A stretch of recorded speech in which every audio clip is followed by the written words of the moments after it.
وہ سحر اور افطار کی فضیلت کے حوالے سے جن 30 موضوع کا ہم نے انتخاب کیا تھا کہ انشاءاللہ ہر روز ایک نئے موضوع پر مختصر بات کریں گے، حضور علیہ الصلوۃ والسلام نے ارشاد فرمایا کہ سحری کھاؤ، اس میں اللہ رب العزت نے برکت رکھی ہے۔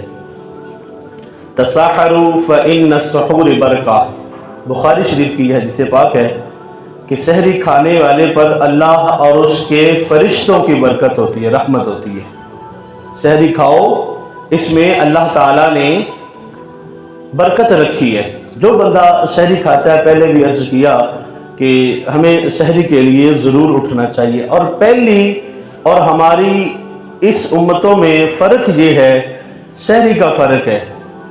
پہلی اہل کتاب جو روزہ دار تھے، جیسے کہ قرآن نے ہمیں بتایا یا ایھا الذین آمنوا کتب علیکم الصیام کما کتب علی الذین من قبلکم لعلکم تتقون، کہ پہلے لوگ بھی روزہ رکھتے تھے، ہمیں بھی حکم ہوا ہے اس لیے کہ ہم پرہیزگار بن جائیں۔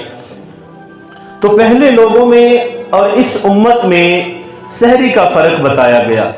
ان کے لیے یہ تھا کہ وہ افطار کے وقت اپنا روزہ افطار کرتے ہیں، اور عشاء کے وقت تک ان کے لیے کھانا پینا جمع عورتوں سے مطلب ہم بستری، یہ ان کے لیے صرف جائز تھا۔ یہ اتنے وقت میں یوں سمجھ لیں کہ رات اور دن کے پورے روزے میں یہ 1 گھنٹہ یا سوا گھنٹہ، یعنی مغرب سے لے کے عشاء تک ان کے لیے کھانے پینے صرف جائز تھا۔ رات کا بھی ان کا روزہ ہوتا اور دن کا بھی روزہ ہوتا تھا۔ لیکن حضور علیہ الصلوۃ والسلام نے اس امت پر رحم کیا، محبوب کے صدقے کرم کیا گیا۔ کسی نبی نے اپنے امتیوں کو سحری کے لیے نہیں جگایا، بلکہ حضور علیہ الصلوۃ والسلام کیونکہ وہ رحمت للعالمین ہے، انہوں نے ہم پر کرم کیا اور فرمایا تسحروا فإن السحور برکہ، تم سحری کھاؤ، اللہ تعالیٰ نے اس میں برکت رکھی ہے۔ اور مسلم شریف کی حدیث پاک ہے، جو بندہ سحری کھاتا ہے اس پر اللہ اور اس کے فرشتوں کی رحمتیں نازل ہوتی ہیں۔ تو سحری کے لیے ہمیں اٹھنا چاہیے۔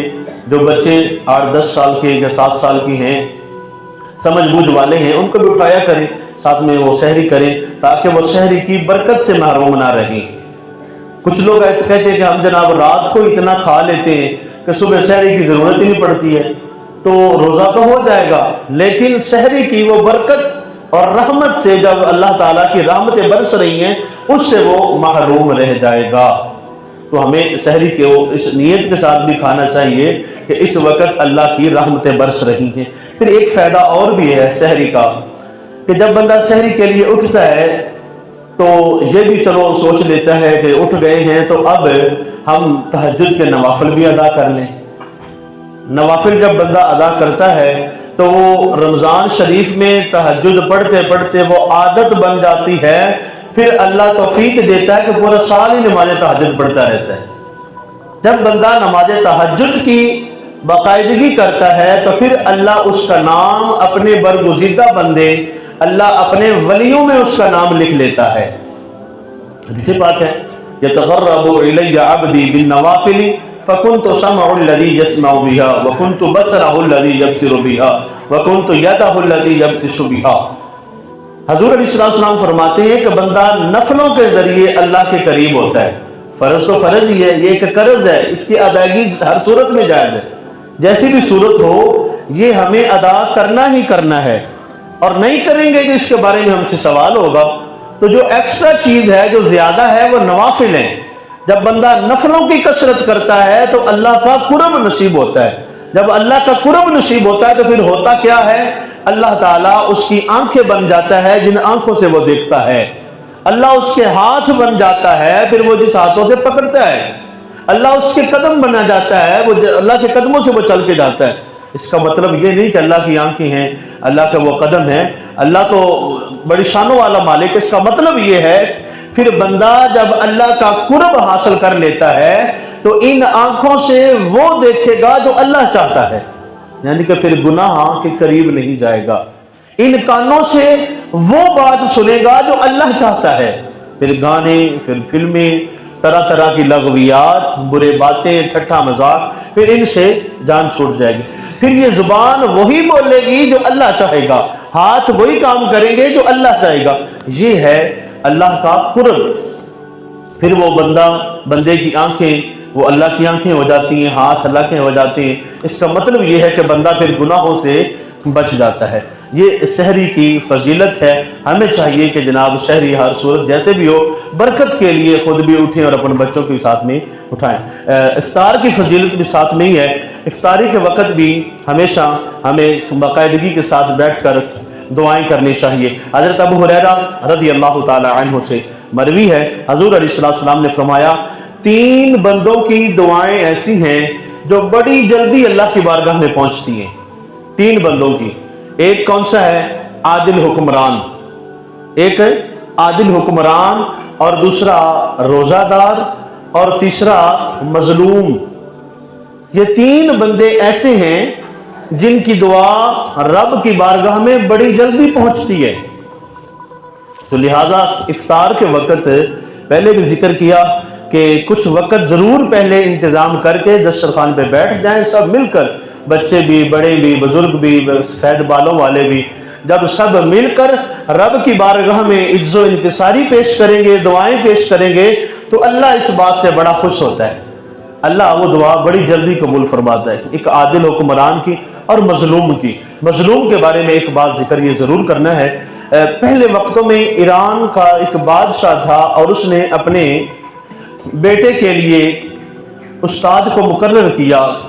استاد کو کہا کہ میرے بچے کو پڑھا دیں، تعلیم و تربیت جو ہے نا اس کو دے دیں ہر طرح کی۔ تو استاد صاحب نے اس کو دین دنیا پڑھایا، پڑھ کے فارغ ہو گیا تو استاد صاحب نے ایک دن بلایا کہ ذرا مل جاؤ آ کے، کسی مقصد کے لیے بھی بلایا، بھی تھوڑے دن کے لیے آ جاؤ، مل جاؤ، یہ جو بھی بات ہے۔ اب وہ شاگرد جو کہ بادشاہ کا بیٹا ہے، اب اس کو بلایا۔ جب وہ آیا تو استاد صاحب نے پکڑا اور پکڑ کے جناب اس کو اچھی پھینٹی لگائی، وہ مارا ٹکا کے، بہت زیادہ سزا دی۔ اب وہ پوچھ رہا ہے سر جی میری غلطی کیا ہے؟ استاد صاحب جی میری غلطی کیا ہے، مجھے کیوں مارا ہے؟ آپ نے فرمایا چلے جاؤ، غصے کی حالت میں کہا یہاں سے نکل جاؤ، چلے جاؤ، فلاں فلاں۔ اب وہ چلا گیا، بادشاہ کا بیٹا تھا۔ اب وہ اس کا والد جو ہے نا اس کے بعد 22 سال زندہ رہا، یعنی کہ بادشاہ جو مقرر تھا۔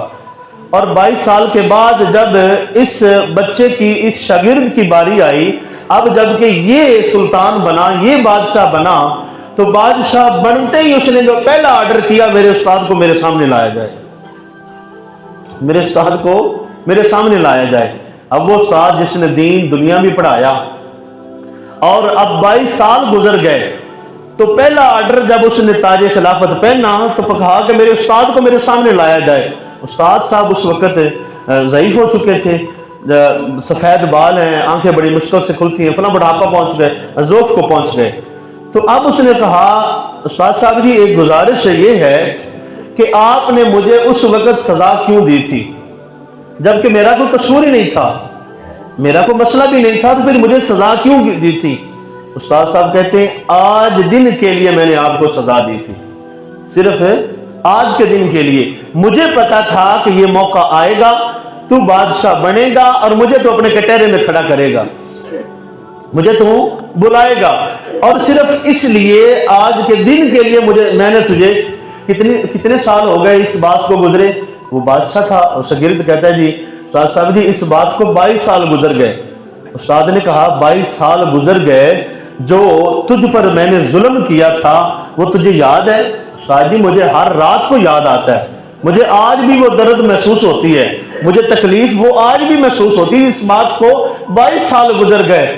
استاد نے کہا بیٹا بس اسی بات کے لیے مارا تھا کہ مجھے پتا ہے کہ تو بادشاہ بنے گا، اور جب بادشاہ بنے گا تو کسی پر ظلم نہیں کرنا، کسی پر ظلم نہیں کرنا۔ وقت گزر جائے گا، سالہ سال گزر جائیں گے، ایک وقت ایسا آئے گا کہ وہ مظلوم بھی اس وقت حاکم بنے گا، رب کی بارگاہ میں جب کھڑا ہوگا تو اس کو ہر ایک پائی پائی کا حساب دینا پڑے گا۔ میں نے یہ سبق تجھے اسی لیے دیا تھا کہ جب تو بادشاہ بن جائے تو کسی پر ظلم نہیں کرنا۔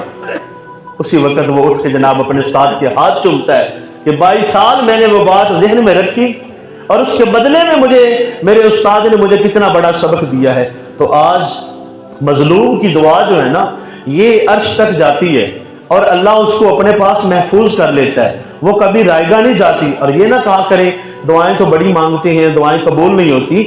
پہلے سپارے کے آخر میں حضرت ابراہیم خلیل اللہ علیہ السلام نے جب دعا مانگی تھی، اللہ میری پشت سے میری اولاد میں ایک ایسا نبی بھیج جو بڑی برکتوں والا اور رحمتوں والا ہو، حضور علیہ السلام کے بارے میں دعا کی تھی، تو کیا وہ جو خلیل اللہ ہیں، اللہ تعالیٰ کے پیارے ہیں، ان کی دعا اسی وقت قبول ہو گئی تھی؟